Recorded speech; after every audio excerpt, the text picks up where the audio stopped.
akan lakukan apa namanya? Kita akan absen dulu ya. Bapak akan cek dulu kehadirannya kalian.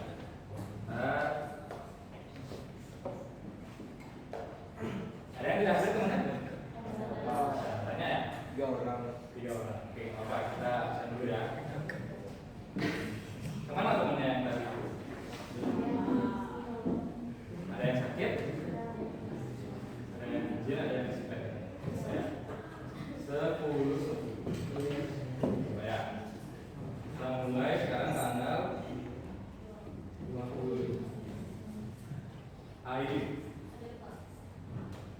Dia. Edgar. Ya. Mahendra Swadina. Gracia. Nanti berapa? Oh iya. Karena hari ini kita akan belajar mengenai kecerdasan artifisial. Atau kalau kalian tidak tahu kecerdasan artifisial, berarti itu AI apa? AI kepanjangannya apa? Satu orang. Ada yang tahu kepanjangannya? Artifisial atau dalam artian kecerdasan. Kita di sini akan lebih bahasanya lebih Indonesia ya, jangan pakai kecerdasan dan pakai artificial intelligence. Kita pakainya adalah apa? Kecerdasan buatan yang kalian pernah pakai. Meta ya dari mana? Oke, dengan bantuan AI tersebut atau KA tersebut kita singkat ya, kecerdasan artifisial. Kalian biasanya melakukan apa? Coba tangannya. Siapa yang punya jawaban apa? Ya. Siapa aja namanya? Andra, Pak. Andra. Oke, Andra. Apa? Nanya jawaban, Pak. Nanya jawaban. Berarti nanya tugas biasanya. Ya. Oke. Selain itu, ada yang curhat mungkin sama ChatGPT? Enggak, apa maksudnya? Oh, cari tahu. Pertanyaannya kalau misalnya apa?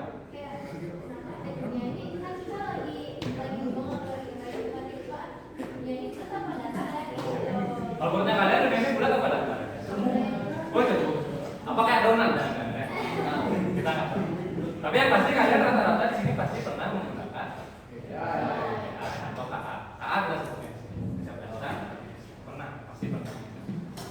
Nah, agar sampai pada hari ini KA itu, maksudnya sampai bisa dalam tahapan kalian ngetik sesuatu kemudian dia balas seperti chatbot jadinya semacam chatbot, itu prosesnya sangat sama. Jadi kita akan pelajari, dia akan memberikan sedikit penjelasannya. Kita juga hari ini akan mengidentifikasi kelemahan dan kelebihan dari KA. Gimana sih, apakah manusia itu bisa digantikan pekerjaannya oleh KA atau tidak?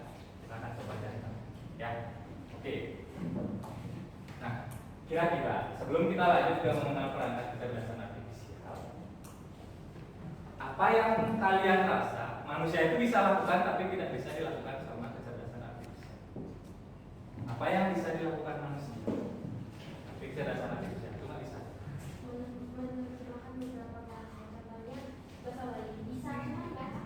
Bisa cuma kan? Benar, bisa. Artinya KA itu belum sempurna. Ada lagi? Yang lain? Kira-kira AI atau KA itu punya rasa simpati nggak? Pernah kalian nanya ke KA-nya kalau dia punya badan, dia akan melakukan apa? Pernah? Sekarang coba di AI. Kalau dia melakukan, kalau dia punya badan, bukan roh ya, kalau roh kayaknya nggak punya. Manusia aja yang punya roh. Kalau dia punya badan, dia akan. Oke, hari ini tujuan pembelajaran yang akan kita capai itu adalah ini ya. Tujuan pembelajarannya. Yang pertama itu ada siswa dapat menjelaskan definisi jenis dan karakteristik. Berarti ada jenis-jenisnya apa aja sih KA itu? Jenisnya di mana? Kemudian ini yang terpenting nih, dua, siswa dapat mengidentifikasi kelebihan dan keterbatasan KA. Terima kasih. Nah, ada yang di belakang. Yang ketiga, siswa dapat menyimpulkan peran KA dalam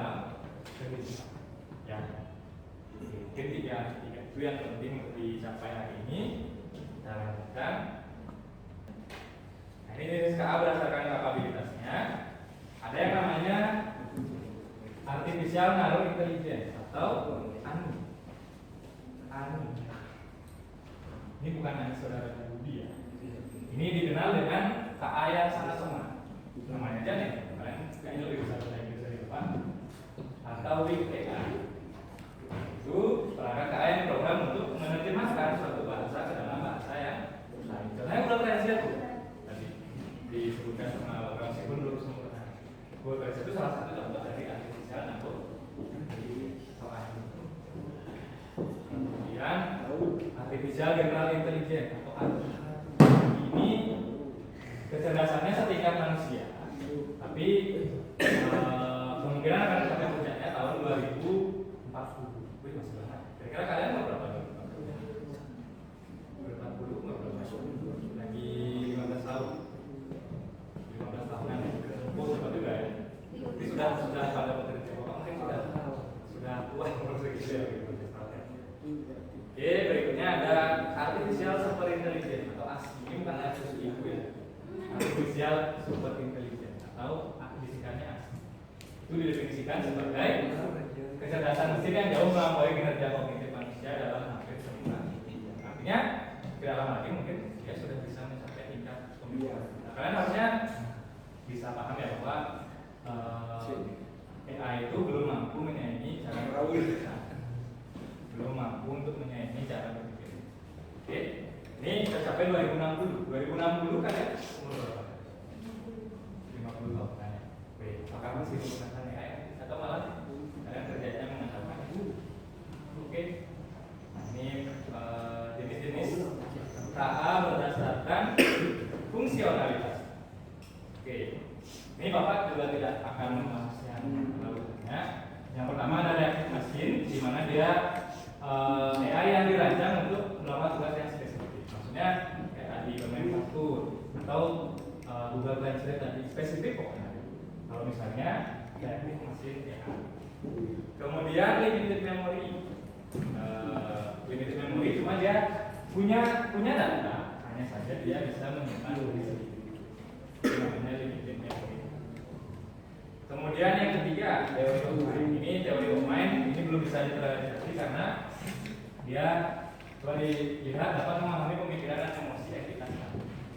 Nah, sekarang kan belum bisa, yang bisa itu masih terbatas oleh manusia. Oke, self aware ini juga masih dalam pengembangan. Ya, masih dalam pengembangan di mana memahami kondisi internal sifatnya sendiri beserta yang melakukan kemudian. Wah, ini sudah menyayangi kita. Oke. Karakteristik KA ini lagi sedikit saja slide-nya ya. Karakteristik KA nanti yang perlu kalian tahu itu yang pertama dia harus belajar dari data. Jadi dia harus punya data. Kalau kalian manusia tanpa data bisa nggak melakukan suatu keputusan? Nah, nih bedanya KA dengan manusia dalam hal belajar dari data. Misalnya, nih seperti yang sering kalian lakukan.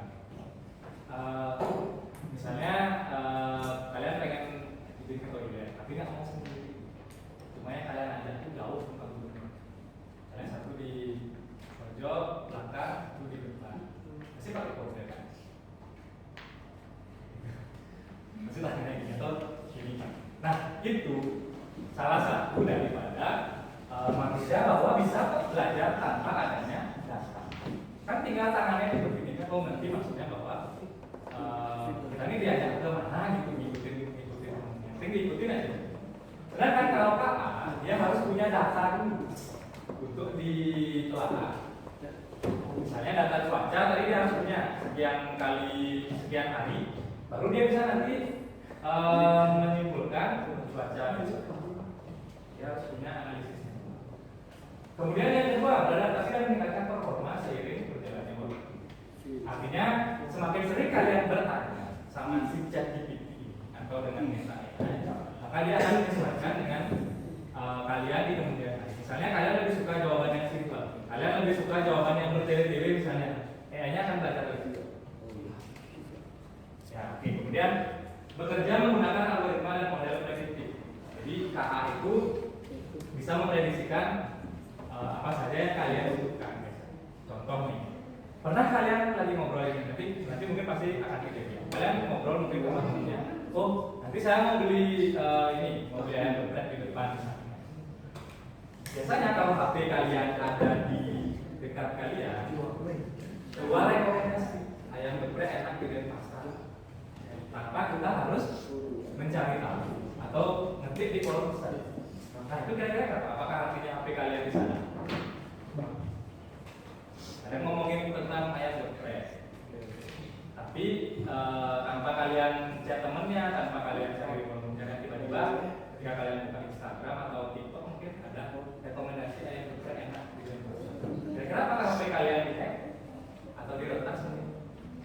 Ya, itu bukan karena HP kalian diretas, tapi sistemnya sedang merekomendasikan apa yang biasa kalian lakukan.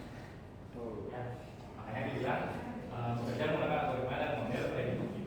Terakhir, mengenali pola tersembunyi dan membuat keputusan secara otomatis. Kita biasanya manusia membuat keputusannya berdasarkan berbagai macam pertimbangan. Misal, hari ini saya ke sekolah atau tidak, pertimbangannya mungkin sakit.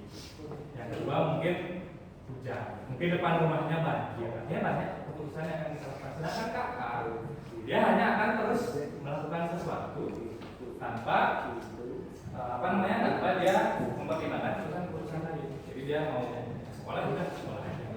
Ya. Sampai di sini ada yang mau disampaikan dulu? Ada yang mau ditanyakan dulu? Ya silakan. Siapa namanya? Rangga. Ya Rangga gimana? Misalkan dari titik, apakah masih bisa mengendalikan AI jika suatu saat AI tergantung dengan manusia? Nah, itulah kita cari tahu sekarang. Cuma kalau menurutnya Bapak, selagi manusianya punya kontrol, artinya selagi kalian bisa membatasi diri dengan apa saja yang harus dilakukan oleh kalian, Bapak rasa manusia tidak akan kehilangan kontrolnya. Cuma yang Bapak lihat sekarang, contoh nih siswa aja, kalian lebih sering nyari jawaban dulu di ChatGPT daripada baca bukunya. Benar kan? Benar nggak? Ayo malu aja. Benar kan? Kalau ada pertanyaan dalam misalnya, apa perbedaan benda A dengan benda B? Kalian pasti cenderungnya nyari ChatGPT. Benar? Bukan kalian coba cari di referensi. Tapi ya itu sifat dasar manusia. Kita sukanya ya.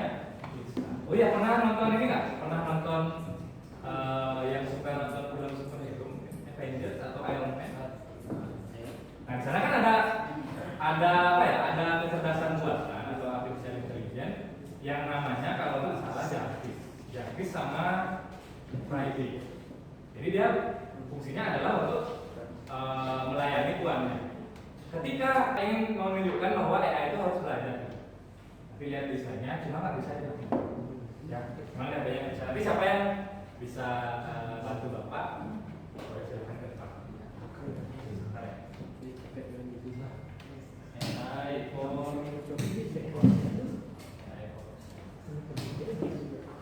Bisa di HP coba layarnya jadi kecil. Kalau mau diakses boleh, tapi layarnya jadi kecil.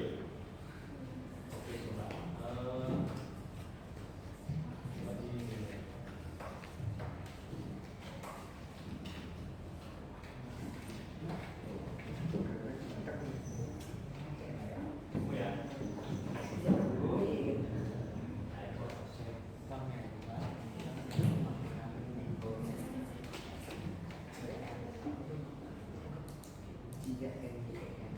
Ini sudah sampai di level 2.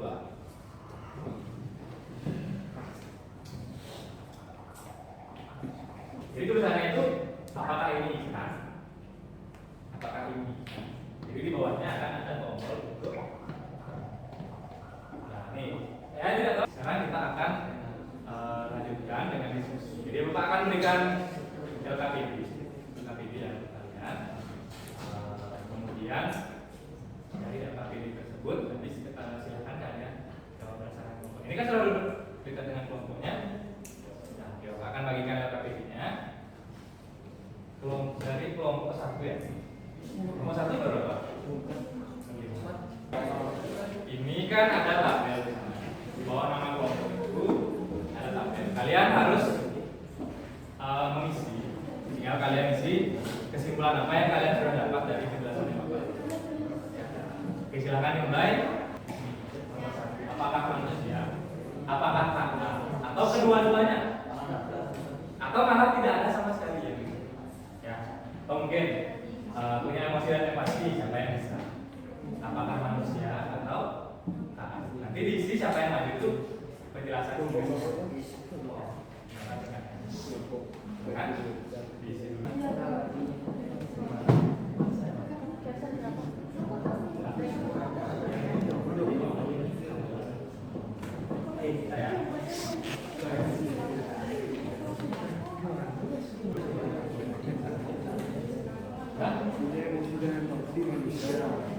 Boleh dicari di ininya juga. Mungkin dengan bantuan AI. Kalau mau dicari. Semoga AI-nya kan kasih jawaban yang aneh-aneh ya. Soalnya AI-nya kan cari jawaban yang aneh.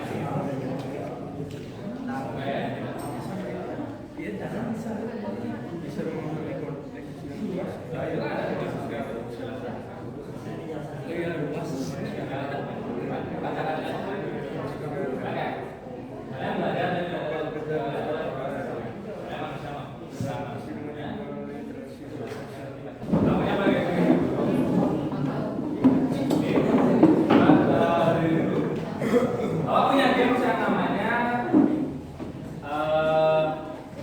3S, sakit, ribut, segar. Kenapa?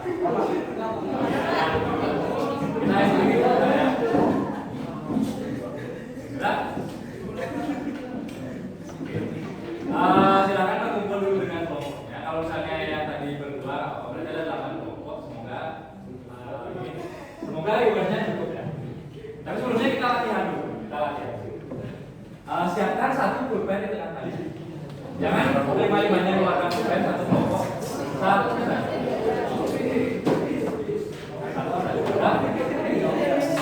Nah, ini. Kalau misalnya orang sakit, apanya yang dipegang? Ini. Semangat. Ini apa ini? Nah, kalau pakai bilang sikut, apanya dipegang? Gimana pegang sikut? Ya. Atau kiri apa kanan? Sikut kanan yang dipegang. Kemudian sikut.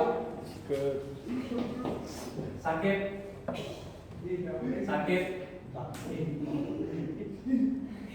Coba jangan terlalu. Kemudian sikut.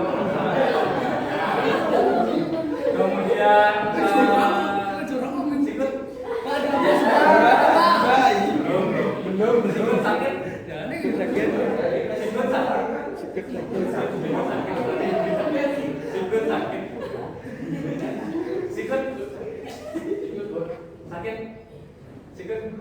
Sikat. Nomor 1 siapa yang bisa? Nomor 2. Nomor lain nomor 2. Ya, nomor 2 ini. Nomor 3. Nomor 4 orang dulu silakan. Dicetak terus diomongin. Halnya oke, coba didengarkan dulu kita baca gambarnya. Belajar dari data dan program yang kenapa? KA hanya belajar dari data yang dimasukkan manusia belajar dari pengalaman. Oke, baik, terima kasih. Siapa namanya? Aileen. Absen. Oke. Nomor 2 tadi Rana. Langsung disebutkan. Kemudian 3 tadi loh. Punya emosi dan empati.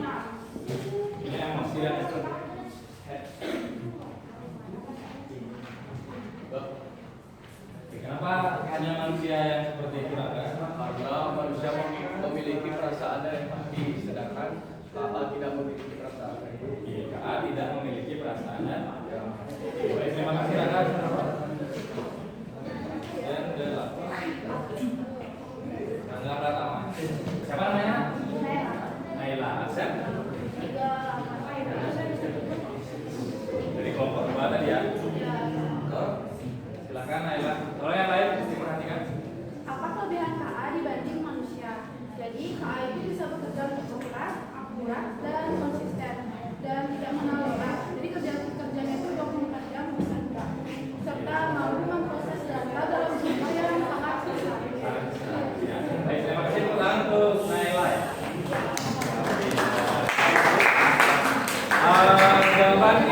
kesimpulan yang kedua, apa yang membuat manusia tetap unik? Boleh? Kelompoknya apa tadi? Kelompoknya Laura ya. 1, 2, 3, 4. Silakan Laura. Yang keempat. Jawabannya yang keempat. Sorry, yang kedua. Di kelompok 4. Yang lain boleh silakan suaranya, dengarkan temannya. Ya, yang berbicara di depan. Jadi yang kedua itu apa yang membuat manusia tetap unik?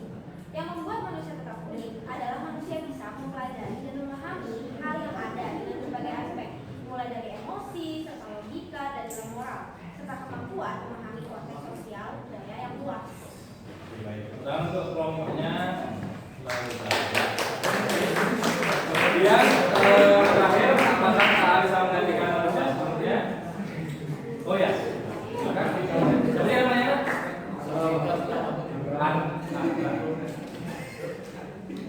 silakan.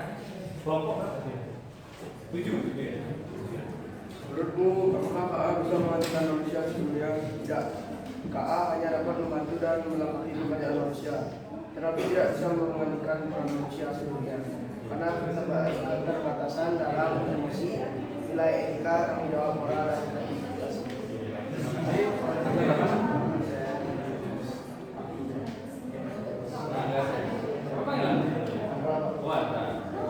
Terima kasih Anda. Tepuk tangan untuk jawaban dari nomor 1.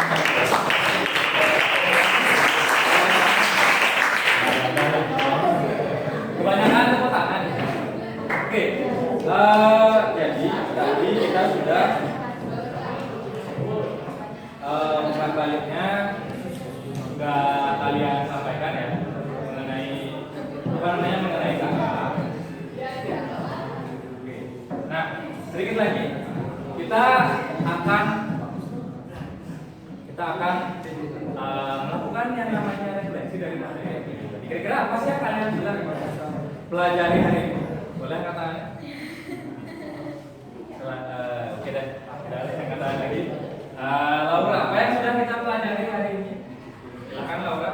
Jadi hal yang telah kita pelajari hari ini itu adalah hal yang membantu kita dalam meringankan pekerjaan kita. Tapi masih banyak juga kekurangan KA. Jadi KA itu belum sempurna untuk membantu, belum sempurna untuk mengolahkan, tapi sudah sempurna untuk membantu kita untuk mengerjakan banyak hal yang bisa kita lakukan seperti menjawab soal,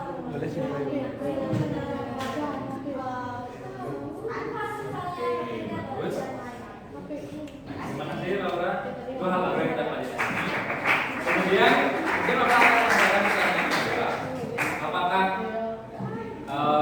kecerdasan artifisial itu menurut kalian akan bisa menggantikan manusia? Akan bisa menggantikan manusia? Kira-kira bisa apa tidak? Mungkin di masa depan bisa, tapi banyak pekerjaan yang tidak bisa digantikan. Oke, baik, terima kasih anak. Untuk hari ini hanya segitu saja. Dan di pertemuan berikutnya kita akan lanjutkan ke menggunakan KA berbalik. Terima kasih. Belum direspon. Silakan kita tolong. 12. Nah, sebelum pulang